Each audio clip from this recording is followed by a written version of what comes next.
We have the 2 co-stars of Hannibal with us, and I can't wait to get started. So, Hannibals, are you ready to get started? Alright, well then put your hands together for Mads Mikkelsen and Hugh Dancy.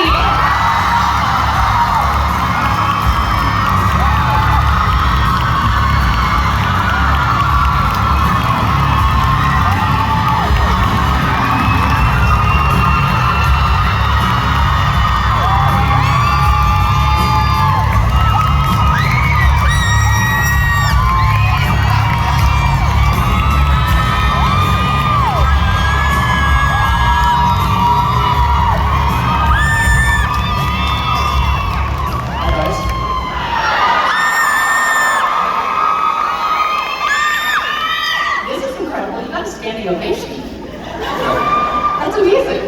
I mean, talking about fans, we're 10, 11 years into when Hannibal first debuted. Do you still expect this? The cheering, the shouting? Think about it a lot. No, it's a surreal thing. I mean, we see it when we go to Comic-Cons or occasionally at a premiere, see all the little flower crowns. We still know what it's all about. Somebody has to tell us how it started, but we embrace it, we love it.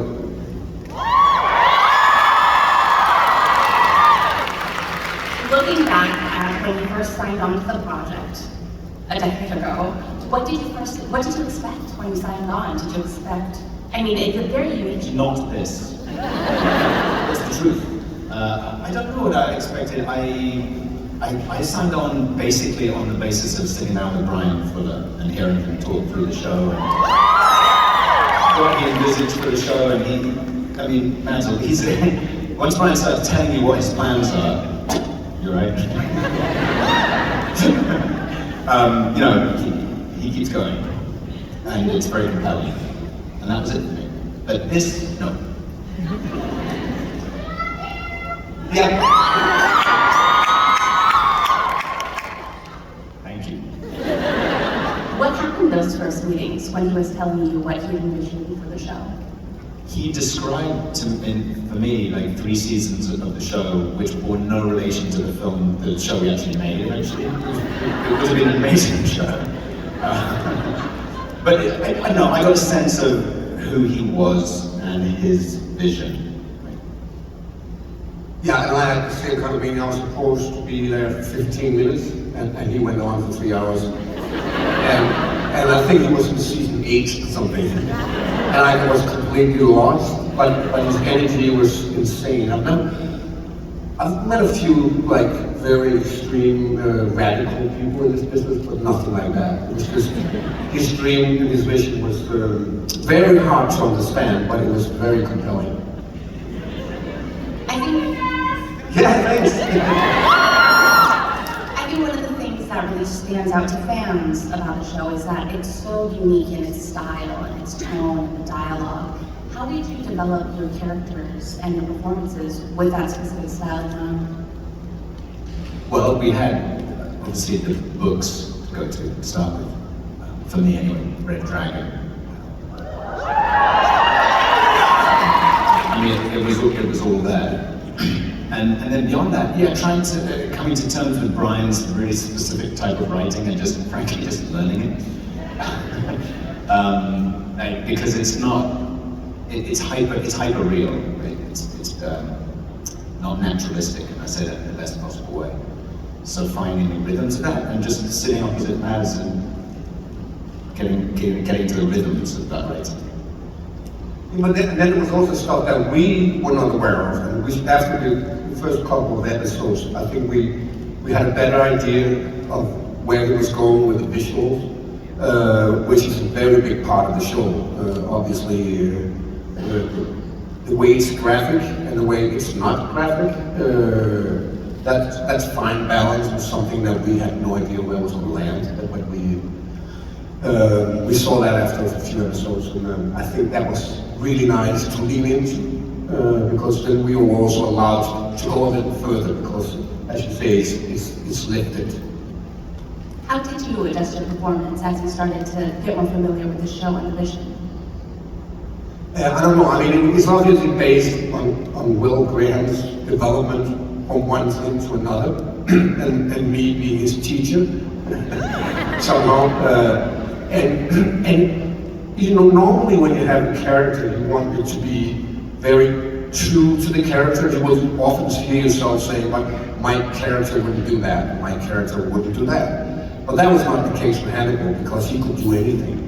As long as it was benefiting him in the end, he could do whatever. So I rarely had those complaints. I just went like, okay, Brian, a horse, a dog, I'm naked, okay, it makes sense. So that's basically, I was just waiting for whatever Brian came up with, and he did surprise us once in a while. And he told me relatively early on, I'm thinking at the end of this season, it would be really great if you vomited up an ear. Do you have any thoughts about whose ear it should be? No.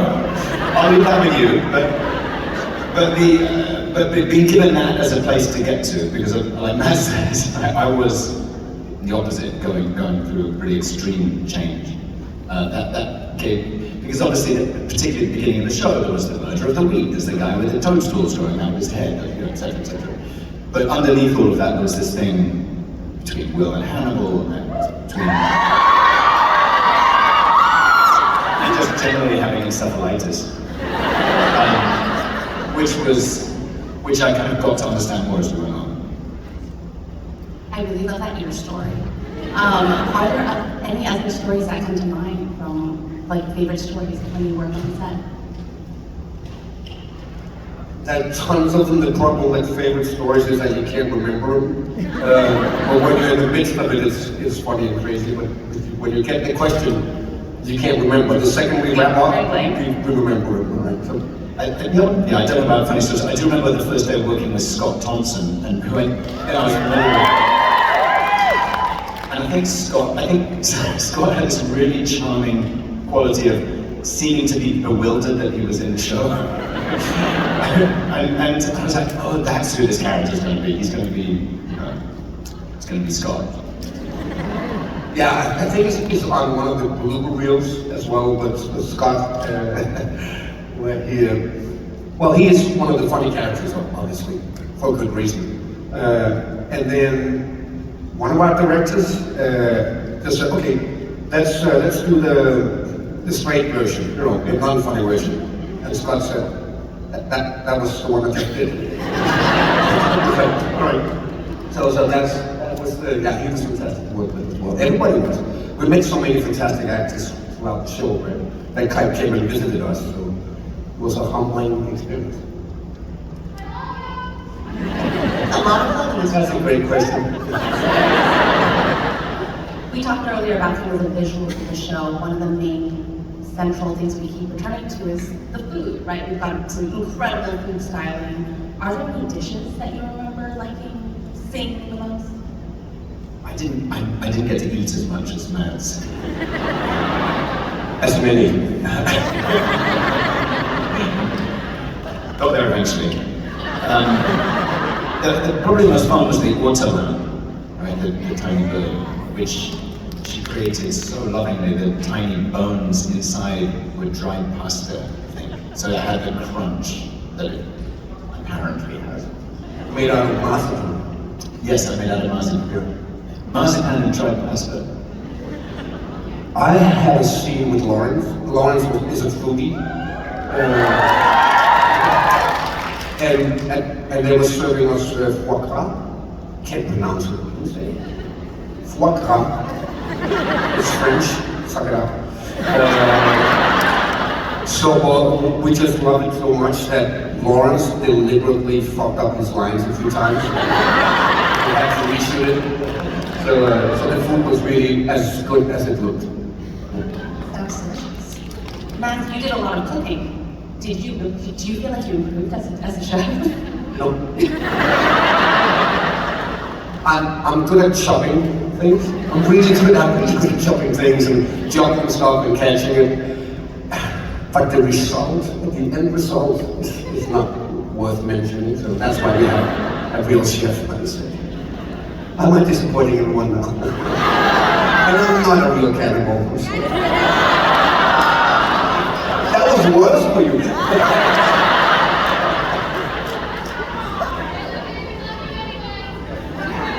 Just a little bit less. There's a lot of blood in the show, and yeah, you both get covered in a lot of blood. What were those days like? It's the strangest applause line ever. I mean, it's really hard to get that blood off. It's much harder than real blood. I'm sorry again, it wasn't real blood. Which you would know? Sure, yeah. It's sticky. There's multiple types of blood, right? There's the blood that the makeup department has, and there's the blood that the costume department has, and there's the blood that the special effects department has, and then they will argue about who has the better blood. And then, to my memory, you end up just with all of it. You know, less is not more in this case. But they have one thing in common. It's sticky, and a lot of it has a certain amount of sugar or honey in it. So if you're one of those victims that is, you know, in the background on a hot summer day outdoor, you will be covered by bees. So that's a little downside to that. Yeah. But it's just a super sticky thing, and for a smoker like me, it's super annoying. So, but, yeah. It's a dangerous game. We talked about blood. There's also a lot of, you know, weird gore, climbing out of horses, all of these different things going on. Were you ever, I mean, we all got grossed out when we saw it in a good way, but were you ever grossed out on set? And spitting out of the air? No. Honestly, I loved it. I mean, I was birthed from a stag. That was a good day of work, you know. I mean, we tend to have fun with it, you know, between takes. Obviously, we had, what was his name, the doctor, whose jaw I cut open, and...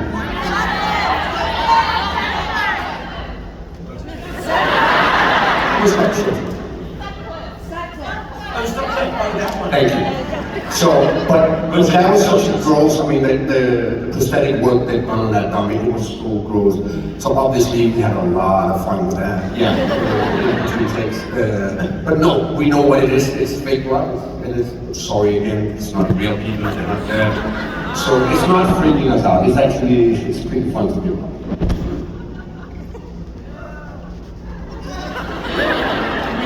It's a TV show, it's not real.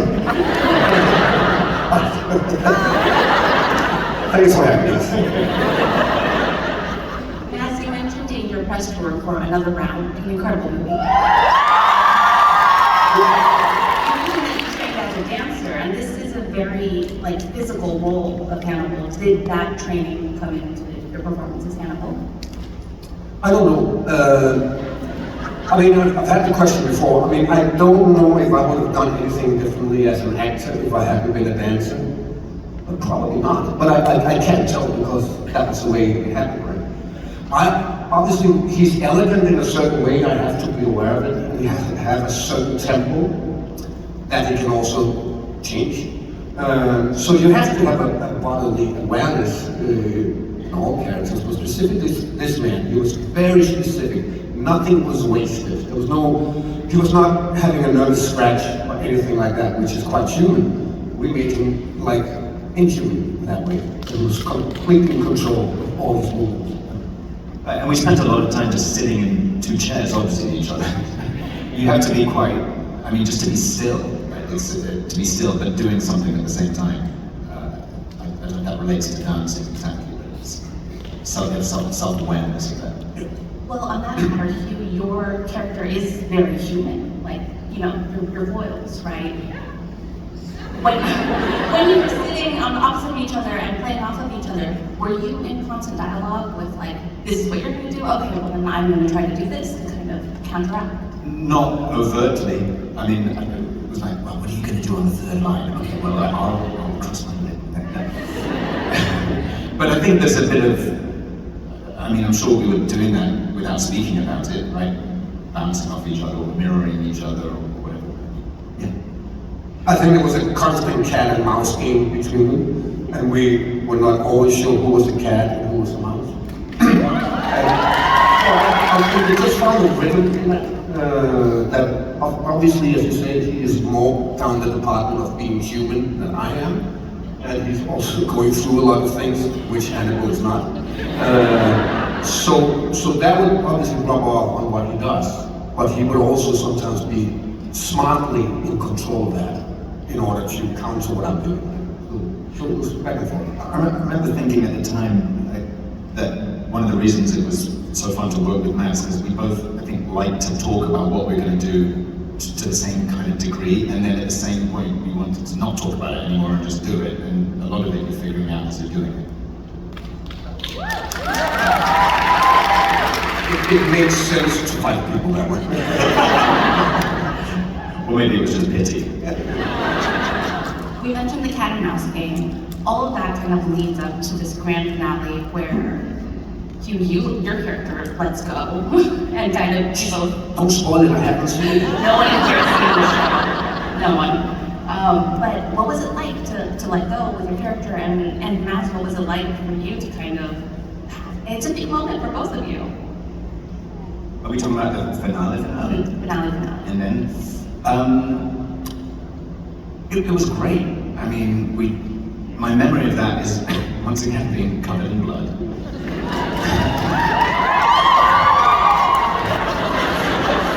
It's good to know we always go back to that for a solid fake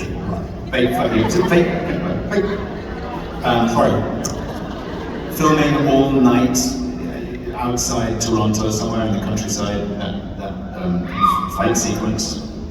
At some point discovering a bottle of wine in the house that we were filming in and thinking that would be a good idea. And it was. Fake wine. Fake wine. Fake news. But also behind that, like talking to Brian, you know, how are we going to, but we didn't know that was necessarily going to be a finale.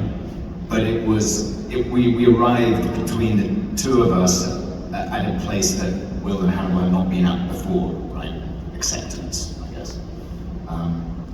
And trying to figure out how to do that in a simple way and not belabor it and just happens. It's a giant journey, obviously, for both of them. In reality, that is a giant journey he's gone through. But in Hannibal's world as well, even though the step is much smaller, for him it's a gigantic leap, right? Right, because he's potentially envisioning a future. But it's interesting because Hannibal had never ever thought about the future. He's a man who lives in the present. And for once, he saw a future, yeah. But it's not horrible future. You want to know why? You all just take for granted that he's part of that future. Oh yes, of course. Well, we know what happens, but we can't tell you because we're still crossing our fingers a couple more years, right?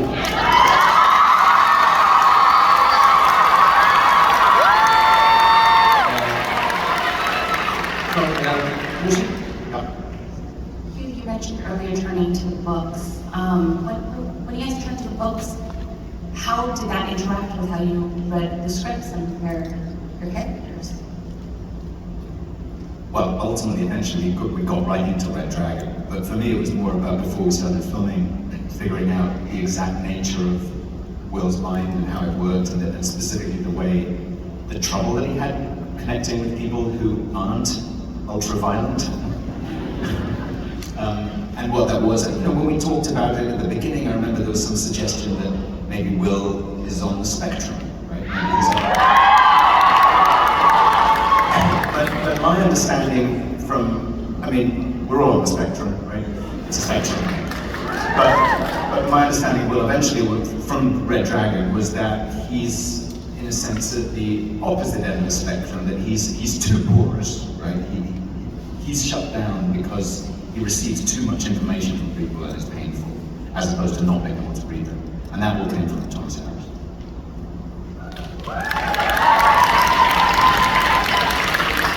What do you miss the most about your time on Hannibal? Miss?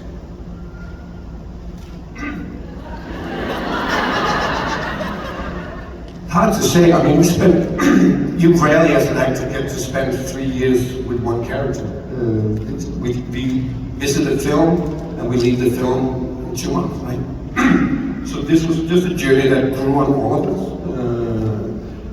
We see each other once in a while, but I do miss the friendships and I miss the people around the whole thing. Luckily, we do still see each other, but we're far between because of these children who live over here for some reason. So yeah, that's one of the things. Yeah, maybe the most important thing. Yeah.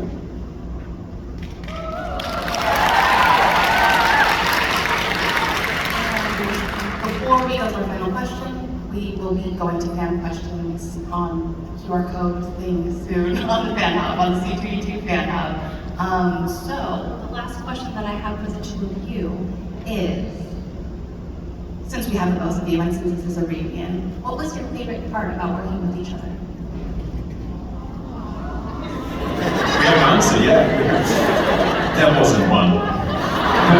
No, it was, for me, it was those scenes, just because it's so rare. People don't write scenes that are deliberately meant to be played sat opposite each other with that kind of rich language.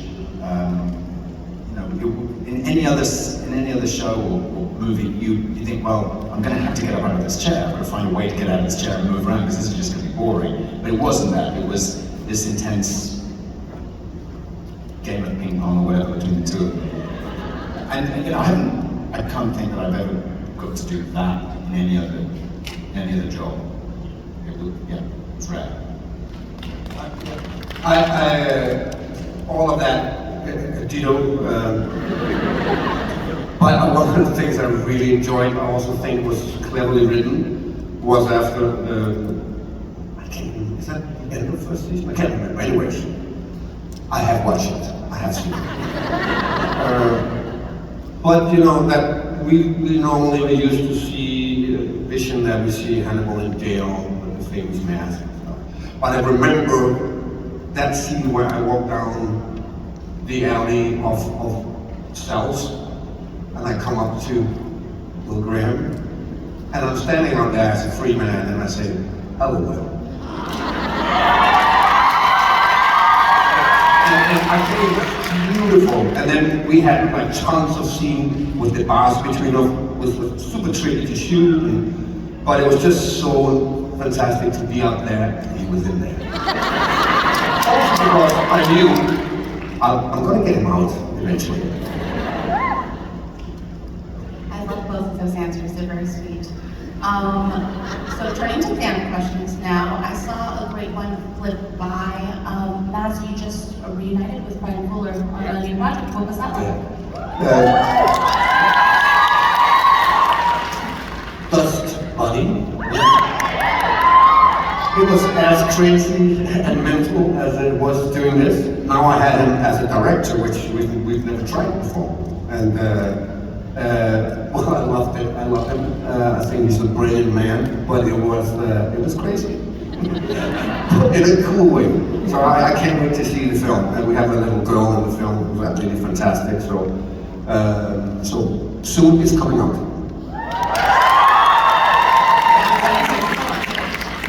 I saw a good one that asked, how was it difficult to work with a lot of dogs? Yes. I mean, they were delightful, but they just don't do what they're told so much of the time. But it was really clear when we were figuring out, oh, that's who this guy is, right? That's the heart of who this guy is. So I did not resent those, just to be clear. Were they real? Start a big dog conspiracy. What question have you always wanted to be asked about him? By anyone? Yeah, by anyone. Well, you obviously, which I never understood what people never ask. Why does people want to ask me, how much money are you making? I mean, I wouldn't like people to ask that, but I've always wondered, why? Nobody asked that question, thank God. I don't know. Do you know the answer to that one? To that question? No, I don't have a dream question that I'm waiting for, hoping against hope. Well, I have a silly one to follow up, which is if Hannibal or Will took a trip to Chicago, would they get an Italian beef sandwich, deep dish pizza, or a Chicago-style hot dog? We're taking this very seriously here. I gotta be honest here. Did all of those dishes seems rude? Anything in that sense should be eaten. Yeah. All the above. I don't know. No, yeah, it's just, I mean, Hannibal does not eat food like that. I guess the question is, which might he serve to an unsuspecting dinner party crowd, right? This is a deep dish pizza. I guess you can get away with the hot dog thingy. Maybe that would be the choice. Were there any alternative versions of a scene or an episode from any season that you filmed that you wish made it into the show? Alternative scenes or no, in the first season there was an episode, and I'm going to be hazy on the details, but this was a classic Brian. We filmed the episode, he looked at it, and then he decided, oh wait, this episode should come like 5 episodes later. Remember that? And we reshot quite a lot in order to reshape the story, and he was right. So I don't wish that you will see that episode because it wasn't as good. Ever intended working on the show because it's fairly dark material? I mean, do you mean in a traumatic sense? Yes, so, yeah. No. I love working, and I love going home after work. Both are good.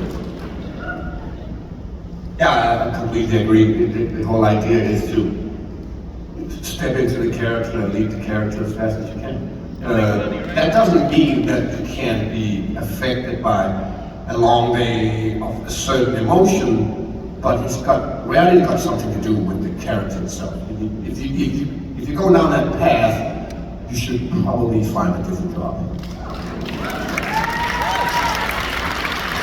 And also, obviously, in Hannibal's case, it's honestly, he's doing everything he loves, constantly. See, he's a very happy man.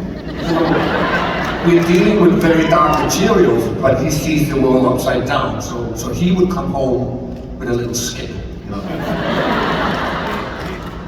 Did you have a toughest episode to film? Whether that was just the physicality of it, or just the final episode of season 2 was pretty challenging. I mean, for obvious reasons, not to keep bringing it back to fake blood, but that was a part of it. We shot that final sequence all night. And it was the very last scene that we shot in that season. So it was, I don't know, it was like 5 in the morning or something. And poor Casey just kept having to throw cards and etc. etc. But it was I think we knew where that pitch of that scene had to be, right? And it was more than just the acts that were taking place in it, which were really extreme already. So yeah, that was difficult and really brilliant. I agree. It was the toughest one, but also the most beautiful one, I think. And it was for everyone. Also because basically Hannibal is cleaning up, right?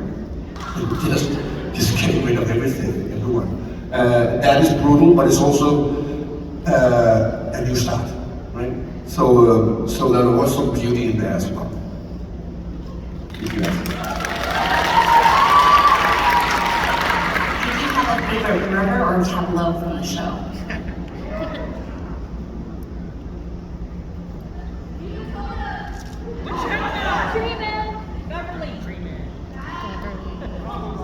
I like Cello Man.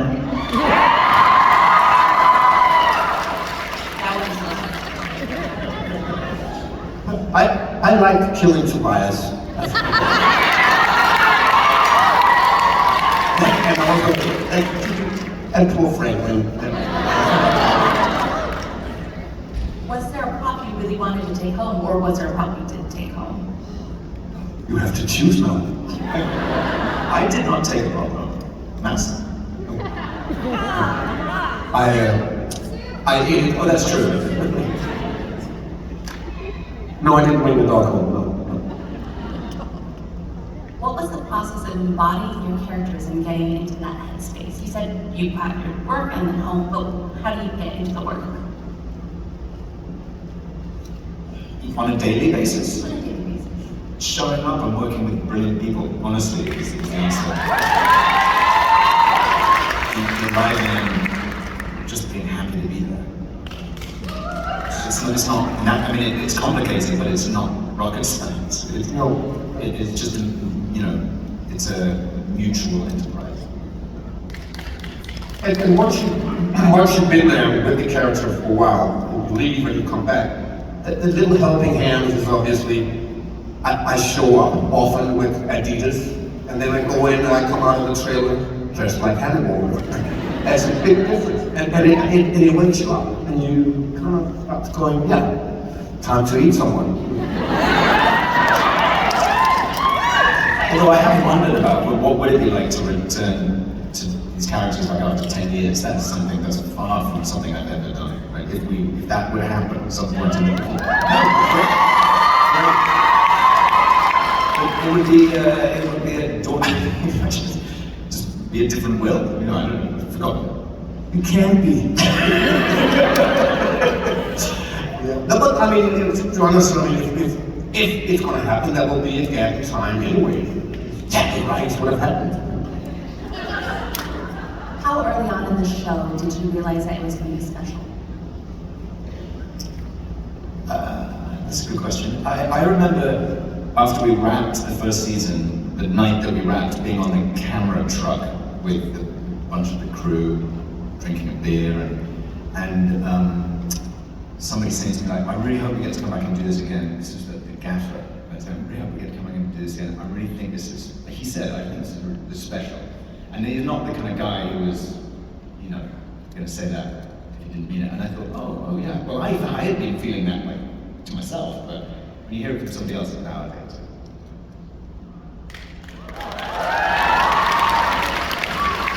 It's always very difficult to predict anything when you're in the midst of it. You can have a good feel, but it's not necessarily that it turns out like that. But I think after Brian showed us the first couple of episodes, I had a really good feeling that this was special, and it looked special. His words were very different than anything else I've seen on TV. So for me, that was after he showed us the first couple. Yeah, and I remember after specifically watching the second episode, which was when we filmed it, it was much more centered around that specific crime. It was mushroom man again. And remember, nothing against that, but when we watched it, Brian, he did this all the way through the filming of all 3 seasons. He would always have this second unit filming all the little grace notes that go in to make the show so beautiful, that we were not present for, right? I didn't think we realized what the visual of the show was going to be. And he had made these very interesting little tweaks, little cuts. He dubbed some lines, I forget exactly what. So that the central theme of that episode was still really about Will and Hannibal and Abigail. it kind of created this through story, and that's when I realized that, oh right, this thing that I hoped we were doing is what we're doing.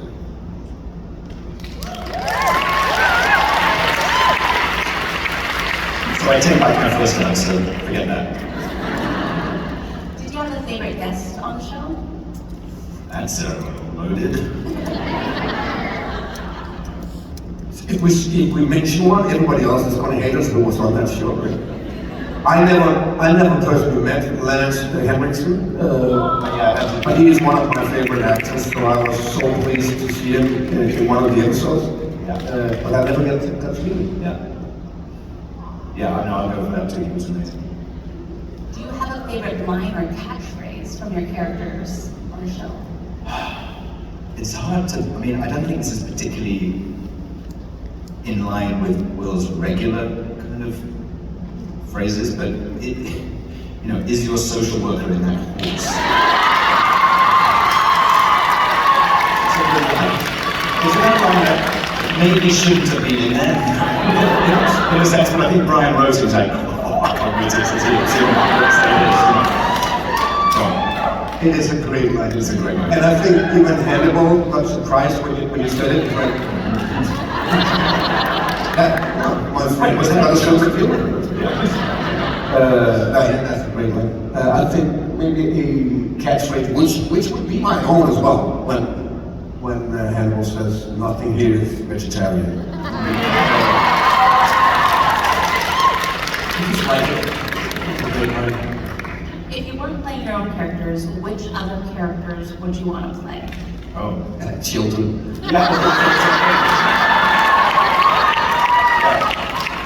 It's just amazing what he goes through and survives. It's like a Godzilla you can't kill.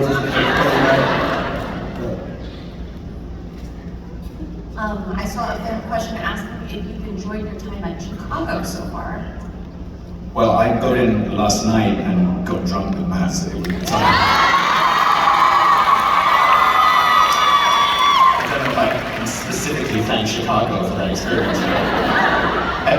Maybe I wasn't alone in that, I don't know. So, this is how drunk it was because I came in this morning. I wasn't there. I haven't seen much in Chicago, but what I see here, I really like. We're shameless. Love your deep dish. What is it?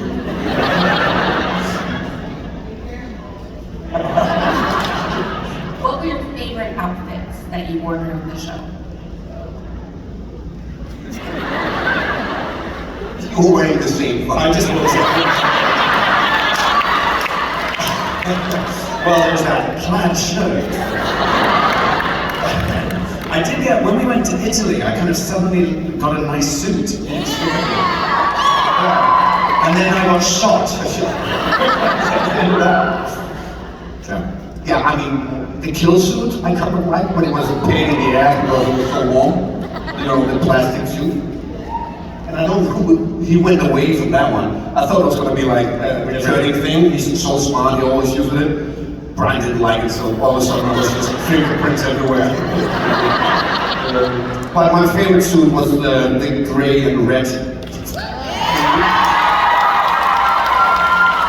think I might say that Brian had that same suit made for himself. Yes, the giant size. And it's huge, And for instance, the story, if I may add, I took it home. I just stole it when we were done.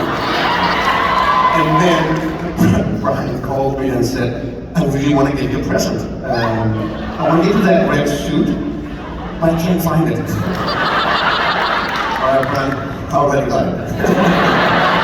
That is definitely one way to get caught. I'm a lousy criminal. Was there a detail that you introduced to your characters that you're particularly proud of?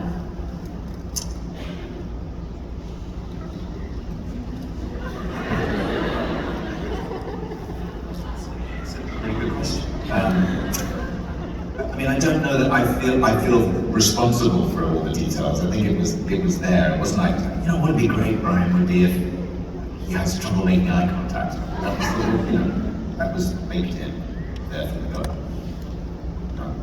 I credit Brian, basically. Low-hanging fruit there. Says the I Love Chicago guy. That was one thing I ended up being proud of, but it didn't make sense in the beginning at all. I just wanted to be a little interesting at the dinner table, you know, when you sniff the wine. We see that a billion times, people sniffing the wine. And for some odd reason, I did this, and well, now I can explain why, but I did this. And it was just to be interesting, to be honest. And then I realized he's clever. His sense of smell is so refined. It's too much idea. It has to be like this.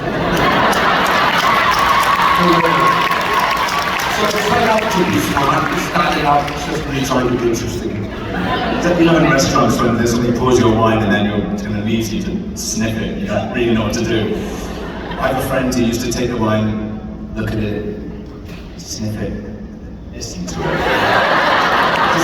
Just to kind of observe the waiter's amusement and confusion. Does this guy know a lot more about wine? Now you can go home and do the same thing to the fancy restaurants.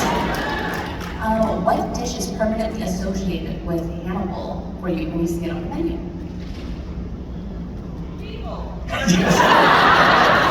And be more specific. It is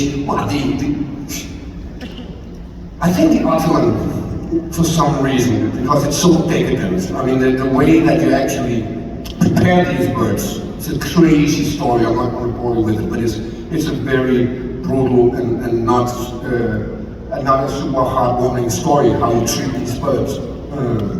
But those birds is essentially the show in many ways. Yeah, and I think is it about the only time that Hannibal serves a meal that isn't people, or might not be people. Usually there's a Sasu.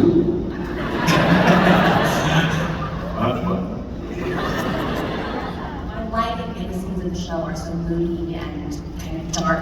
Was it filmed like that, or was that added later? No, it was filmed like that. We could barely see each other. That was Jim Hawkinson, the DP, who, yeah, he was pretty brilliant, and also a complete oddball. I said that with all the love.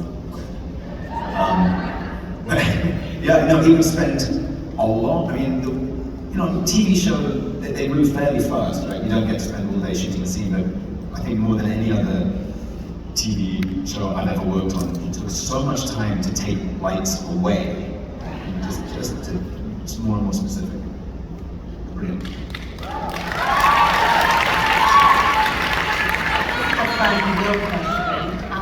Why did Will only sometimes wear his glasses? Why did he only sometimes wear his glasses? I don't think he has bad eyesight. I think he just wears them as a shield. Right. So, yeah. What was your biggest takeaway from working on the show? For Mads, it was the suit.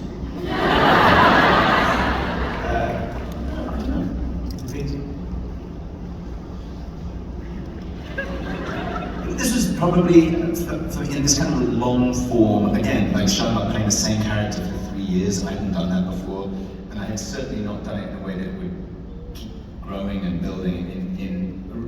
People talk about, it's so wonderful collaborating. It really was a collaboration, particularly between the three of us, Mads, Brian, myself, and Brian. So what I took away was just that it's incredible to work like that, and maybe rare.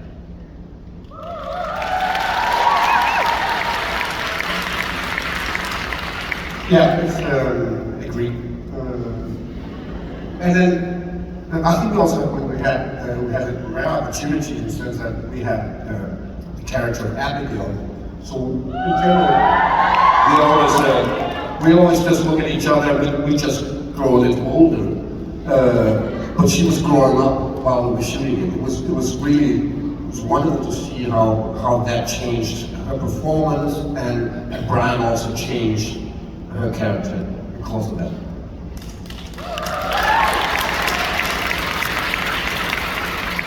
For both of you, if you had to karaoke for your life, what song would you sing? Does that mean for the rest of your life, or to No, I avoid think being to killed? avoid being killed. I think in that second, I'm probably dead. You sang an Ellen Gentry.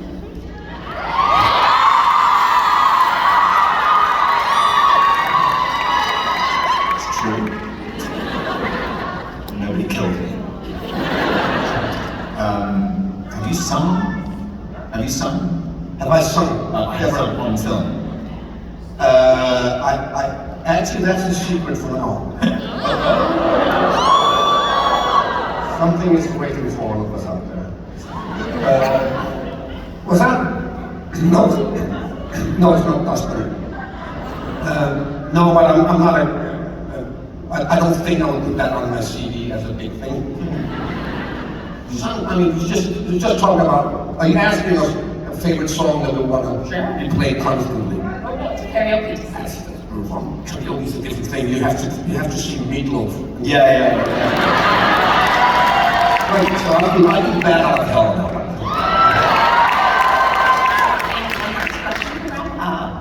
If you had to choose any scene to convince someone to watch Hannibal the show, which scene would you choose?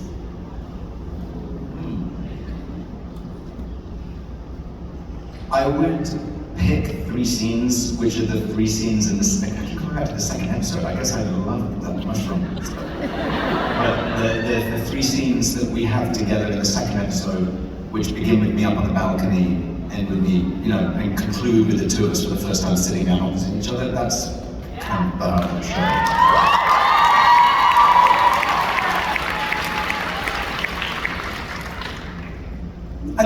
I would just show them the last episode in season 2.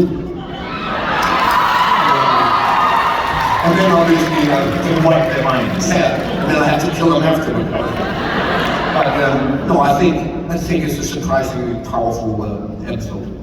Wonderful answers both. I had such a lovely time. I assume you all did too.